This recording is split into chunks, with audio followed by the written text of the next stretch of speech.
C'était l'essentiel des informations relayées par les canaux parus cette semaine et parvenues à la rédaction de Canal 3 Bénin. Merci à vous, à Siongbon Kanye, à Siongbon. On se retrouve dimanche prochain avec d'autres informations. En plateau, Josaphat Da Bolino, bonjour. Bonjour à vous, Idriss Boukari, bonjour chers téléspectateurs. Heureuse année à vous. Heureuse année et bien de choses également à tous les auditeurs, tous les téléspectateurs et téléspectatrices de Canal 3 Bénin. Éditeur à Pusatchek, premier média indigène de vérification de faits en Afrique. Merci d'être avec nous. On va commencer avec les fausses informations déconstruites donc par votre média ces dernières semaines. Qu'est-ce que vous avez vérifié? Oh, on a travaillé beaucoup plus sur l'investiture de Donald Trump. D'abord, l'élection et puis l'investiture après, parce qu'il y a des fausses informations avec surtout l'intelligence artificielle qui fait dire certaines choses au président Donald Trump. Donc, on a déconstruit pas mal, où il parlait par exemple de chasser les Africains, des gens de peau noire. Ça a circulé sur le net, tant dans la sous-région que également dans l'Afrique de l'Est. On a déconstruit cette information pour parler bien sûr de ce que ce sont des vidéos qui ont été générées par l'intelligence artificielle. Il y a également cette information ou cette infox au niveau du Bénin où c'est annoncé que la douane béninoise lance un avis de vente aux enchères à Kadiaoun, quelque part à Cotonou. Ça a été déconstruit également par l'équipe de Pesachek. On a contacté les responsables de la douane béninoise qui ont quand même affirmé qu'il n'y a pas cet avis qui a été lancé. Donc, avis donc à tous ceux-là qui pensent pouvoir aller acheter des véhicules parce que la douane aurait lancé ça. Donc, il y a cet avis-là qui a circulé, nous avons pu déconstruire. Heureusement également, après notre déconstruction, nous avons vu un communiqué de Sénine qui parle également de cette information, tout comme la douane béninoise également qui a fait sortir un communiqué pour démentir cette information. Bon, je suis heureux qu'on a été les premiers à déconstruire l'info avant que l'autorité officielle. Mais on a déconstruit avec, bien sûr, cette autorité parce qu'on les a contactés et ils ont donné également leur version des faits. Donc, c'est quand même très important. À part ça, on a parlé également des djihadistes, vous savez, ces terroristes-là qui terrorisent, bien sûr, la population au niveau du Sahel et également au niveau du nord du Bénin. Il y a beaucoup d'informations qui ont circulé. On a parlé, par exemple, des armes qui ont été livrées au terrorisme, alors que ce sont des armes qui ont été stockées en Russie. On a parlé également des actions de ces terrorismes au nord du Bénin, alors qu'en fait que ce sont quand même des images qui nous viennent du Sahel. Donc il y a pas mal d'informations qu'on a pu déconstruire. On a parlé également de l'attaque de l'outil que vous pouvez voir déjà sur l'écran. De l'attaque de l'outil, c'est bien sûr au niveau de l'Israël, de Liban, ce qui se passe à ce niveau. Ce sont des images qui circulent déjà sur le net depuis 2013-2014, mais que des gens ont utilisées pour dire, compte tenu de la guerre aujourd'hui, c'est bien sûr des images récentes. Non, ce ne sont pas des images récentes.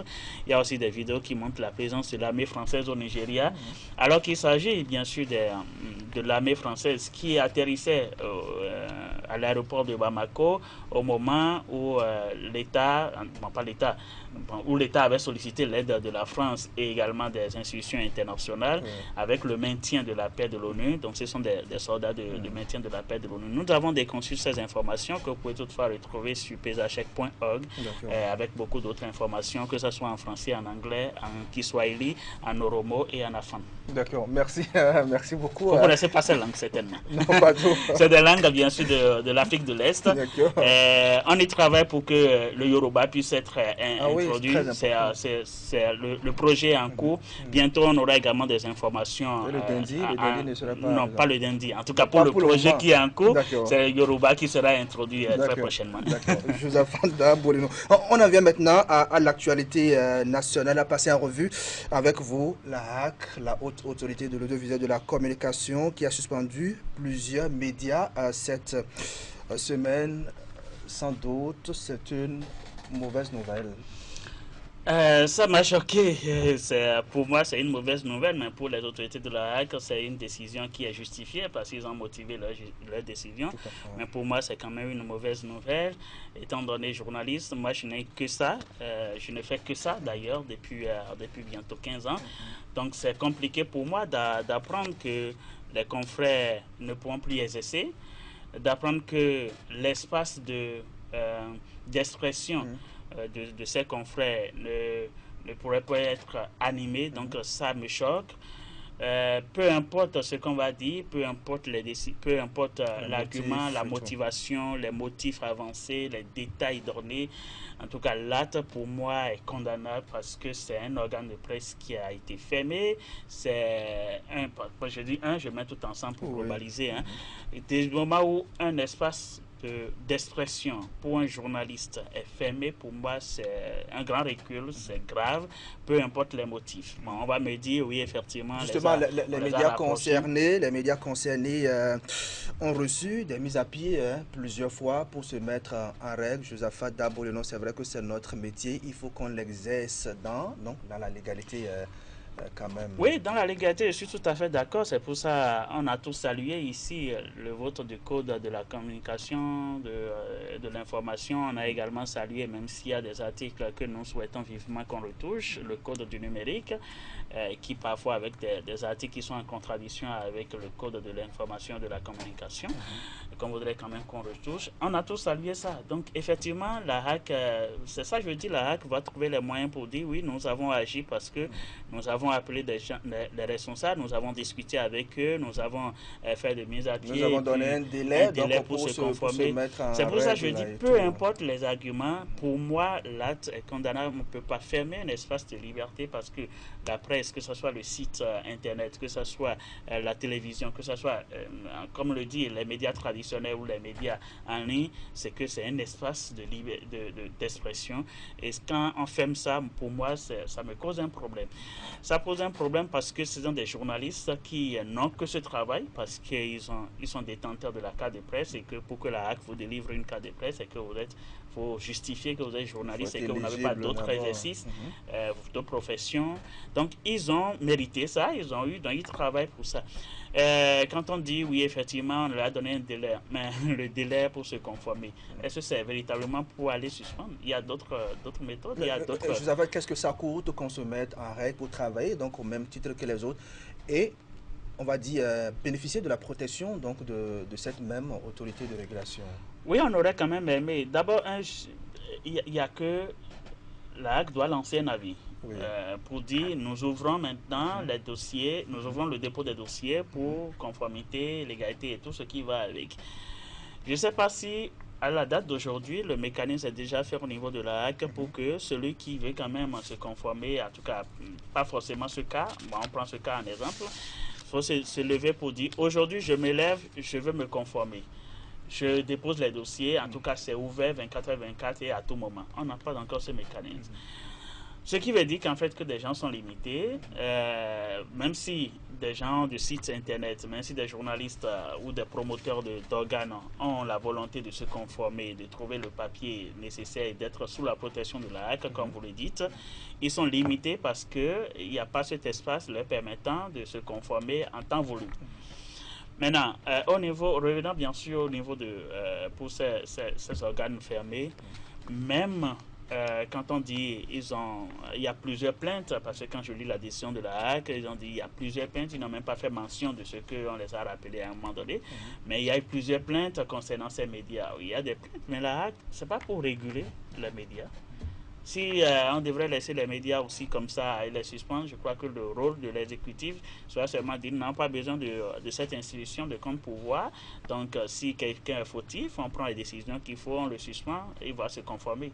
Mais la HAC est là pour nous guider, pour nous orienter, pour dire ok, aujourd'hui vous avez fauté à tel niveau, mais vous pouvez encore mieux faire. Et si demain je n'arrive pas à le faire, c'est la HAC qui doit me dire continue, faites de cette façon jusqu'à ce que je me retrouve. Jusqu'à satisfaction. Quand on vous dit Josaphat, votre média donc n'est pas encore en règle, il faut le faire une, deux fois. Je pense que c'est déjà suffisant pour faire l'effort donc de commencer, ne serait-ce que les débuts de démarche. On a dit réguler. Oui. Quand on dit réguler, c'est pas suspension. Moi, c'est ça me gêne en fait. Oui. Et il y a des... C'est comme vous êtes enseignant. Je salue les enseignants, bien sûr. Vous êtes enseignant dans une situation de classe. Oui. Les apprenants qui sont là ne peuvent pas simuler votre cours au même moment. Oui. Il y a des gens qui ont une assimilation lente, il y a des gens qui ont une assimilation rapide. Donc, même des journalistes qui peinent à se conformer, c'est à la HAC de dire oui, nous continuons toujours, mais savoir quand même... conformez-vous à la déontologie. Du moment où ce que vous publiez, ce n'est pas encore criard et que vous ne tombez pas sous le coup de la loi à tel niveau et que c'est juste pour se conformer, faites tel dossier. Et c'est la HAC qui doit avoir, en tout cas, l'équipe nécessaire pour guider, orienter des gens jusqu'à la satisfaction, pas la suspension. La suspension, c'est... Moi, je trouve que cette mesure, on a décrié les mandatures précédentes de la HAC. On espérait qu'en fait, que oui, avec un grand frère journaliste qui a été également vice-président de cette institution, qui a été président de l'ODEM, qui a été président du patronat, une fois à la tête, pourrait quand même voir autrement les choses. Quand on a ce parcours, il faut laisser les médias exercer. Hein. Vous m'avez compris. Oui. Il faut quand même guider les gens, il faut quand même les orienter, il faut que les gens les accompagnent. C'est pas parce que vous avez votre enfant qui doit commencer par marcher. Il se lève aujourd'hui, il chute. Vous allez dire, bon, puisque tu as chuté, bon, va de côté. Moi, je ne m'occupe pas de toi. Ce n'est pas ça le problème. Le problème, c'est de dire, prends ma main, redresse-toi. Ensemble, on va faire les pas et on va continuer jusqu'à ce que l'enfant commence à marcher. Le président de la HAC l'avait mentionné il y a quelques semaines. Le respect donc, du code de déontologie ne suffit plus pour exercer ce métier de façon, on va dire, libre. Il faut ajouter du patriotisme donc, dans ce que nous faisons. Mais quand vous manquez de patriotisme, donc souffrez que la HAC vous tape sur les doigts. Non, moi je comprends parce que c'est l'expression qu'on utilise déjà dans la sous-région, parce que quand vous prenez les États du Sahel, on dit aux journalistes, en tout cas clairement, pour ceux que je connais, pour les confrères qui sont là, on leur dit clairement, soyez patriotes, ne soyez pas journalistes, parce que si vous êtes journaliste, c'est que vous devez dire la vérité. Peu importe la présentation de cette vérité. Donc c'est compliqué. Alors quand vous êtes patriote, on va dire, bon, il y a cette vérité qui est là, mais on va essayer de contourner un peu pour donner l'information autrement au public. Je crois que c'est ce message déguisé qui est lancé au niveau de la sous-région. Et le président de la HAC s'est retrouvé également dans cette même logique pour dire, oui, on est déjà patriote. Avant d'être journaliste, on est déjà patriote. Maintenant, c'est parce qu'on est patriote qu'on a dit on veut servir notre nation, on veut servir le peuple. Et être au service du peuple, c'est de donner la vraie information, de donner la bonne information. Il y a des chantiers sur lesquels les acteurs des médias attendent justement la mandature. Donc, des droits locaux, des réformes avaient été annoncées il y a quelques mois pour, on va dire, assainir, donner beaucoup plus de valeur à cette profession. On en est où dans ça? Mais c'est la question va se poser. Moi, par exemple, j'ai ma carte de presse qui est toujours en cours, heureusement, mais quand ça va expirer, je fais comment? Je vais attendre un avis de la HAC ou c'est toujours systématique? C'est systématique. Bon, selon les informations que nous avons, c'est systématique. Vous avez fait l'expérience? Aussitôt pas encore. Bon, c'est vous qui posez la question, malheureusement. Non, mais ce qui est important, il y a pas mal de réformes également. Il y a que le secteur privé souffle, vous soufflez, nous soufflons d'ailleurs tous. Donc, on veut quand même voir la HAC véritablement agir dans ce sens-là. Et permettez que je puisse souligner ça, même si c'est une forme de communication à l'égard de cette union que je trouve vraiment déplorable de voir un communiqué circuler des gens, des journalistes qui se disent de l'Union, bien sûr, l'Union nationale de la presse en ligne, qui encouragent la HAC à continuer. Donc, c'est que les journalistes même, là, ils sont journalistes professionnels, mais qui encouragent la HAC à continuer, à suspendre s'il le faut, des médias qui... C'est une forme d'assainissement que nous appelons de tous les vœux. C'est pour ça que je dis assainissement, oui, mais garder la main de l'enfant pour qu'il commence à bien marcher, à marcher correctement. Ce n'est pas à suspendre l'enfant. C'est comme on le dit chez moi, c'est pas que il faut laver ça.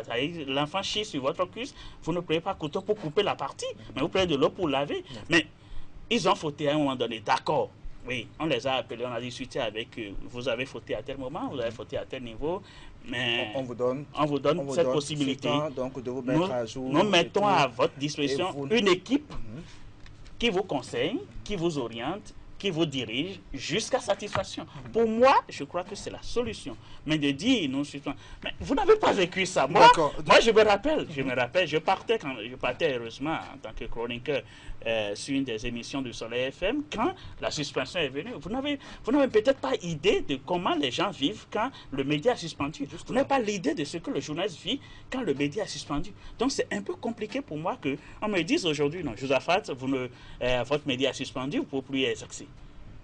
Ah, donc je suis là, j'ai l'envie quand même d'informer, de communiquer, d'informer le public, mais je dis, ben, il y a une décision, je ne Et peux pas au le même faire. moment, vous dit, dès que vous remplissez les conditions, dans un délai d'une semaine, vous continuez à exercer votre métier. Pourquoi ne pas Il y a rien continuer? de Pourquoi sorcier, hein. ne pas quand même dire, genre, On va il changer y a, de... il y a cette part, Oui, il y a un point, je voudrais aussi souligner, parce que là, a également souligné un compte d'un réseau social, oui.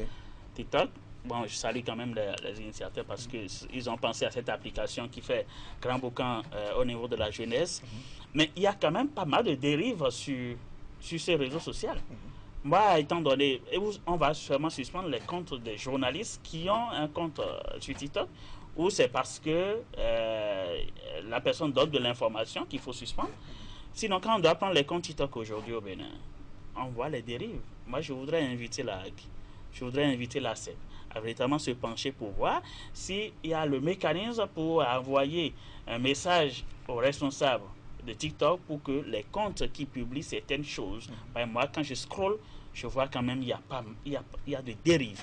Et la HAC est interpellée, étant donné que la HAC a commencé déjà par suspendre un compte Facebook, un compte de réseau social, que la HAC continue avec la CEP et assainir également ce milieu. D'accord, on va changer de sujet. On va dire deux mots sur cette série de procès que nous avons suivis cette semaine de l'autre côté de la criette. On va commencer par le duo Bokor Omeki avec le procès qui a démarré depuis mardi dernier. Josaphat, comment est-ce que vous avez suivi les différents épisodes donc, de ce feuilleton qui ne fait que commencer? Moi, je suis admiratif et un observateur. Et je voudrais saluer le travail de quelques journalistes par rapport au relais de l'information. Et si vous permettez, je voudrais souligner l'équipe de Banuto qui fait un travail formidable en matière de relais parce que moi, je ne me suis pas rendu au lieu, mais au moins de ma position, j'arrive quand même à avoir l'information. Donc, chers confrères, félicitations et bravo pour le travail qui se fait à ce niveau-là pour le relais. On aurait quand même aimé, avec l'ampleur de ce sujet, avoir un direct aussi, mais ce n'est pas trop le cas. Un peu comme le procès ICC Service, ouais, mais ce n'est pas trop le cas. Mais en tout cas, les journalistes qui le font, moi, je vous félicite vraiment. Donc, ce sont des dossiers qui sont au niveau de la criette. Les magistrats font leur travail, les avocats de ces détenus également font leur travail, même s'il y a parfois de méli-mélo. Mais ce qui est sûr, c'est que ça évolue. Nous croisons les bras, comme je l'ai dit. Je suis observateur, nous sommes des observateurs. Et on a toujours confiance en la justice béninoise et on a confiance en des hommes qui animent cette justice béninoise. D'accord. On va dire très rapidement un mot sur l'acte. J'ai dit plutôt un mot sur la criette. Sur l'acte posé par le chef de l'État Patrice Talon, la prise du décret qui organise désormais le travail obligatoire des détenus. C'est une bonne initiative, non? Oui, mais on a vu dans d'autres pays, même si les hommes qui veulent prendre, on dit que c'est un peu critiqué, on a vu dans d'autres pays, la Chine par exemple, qui fait travailler des gens, qui a cette politique de travail des détenus, même si c'est, je dis, même si c'est critiqué. Oui. Je crois que c'est une bonne idée et je salue cette initiative. Ça permet aux gens de ne pas être oisifs parce que moi, je ne suis pas spécialiste des questions de la justice pour quand même m'opiner, mais en lisant le décret, en lisant bien sûr cette communication du Conseil des ministres, je me dis, mais c'est quand même une initiative qui permettra à ces milliers de détenus de véritablement s'occuper et de permettre également à l'État de voir, après l'incarcération des citoyens capables de continuer à exercer certains métiers et à apporter de la valeur à l'économie béninoise. Donc l'initiative, elle est vraiment louable. Nous espérons la mise en œuvre pour que des institutions, des ONG, des organismes puissent encore pas crier de travail forcé, critiquer encore autre. Donc à voir ce qu'on va mettre dedans pour que véritablement le détenu puisse se sentir à l'aise dans ce qu'il doit faire pour véritablement apporter de plus-value à l'économie béninoise. D'accord, Josaphat Da Bolinon, éditeur à Pusa Tchèque. Je rappelle que c'est le premier média indigène de vérification des faits en Afrique. Avec vous, nous avons découvert donc les fausses informations qui ont été vérifiées et déconstruites donc, par votre média. Merci beaucoup pour ce travail. On se retrouve dans quelques semaines sur ce plateau. Bonne journée à vous. Merci. Mesdames et messieurs.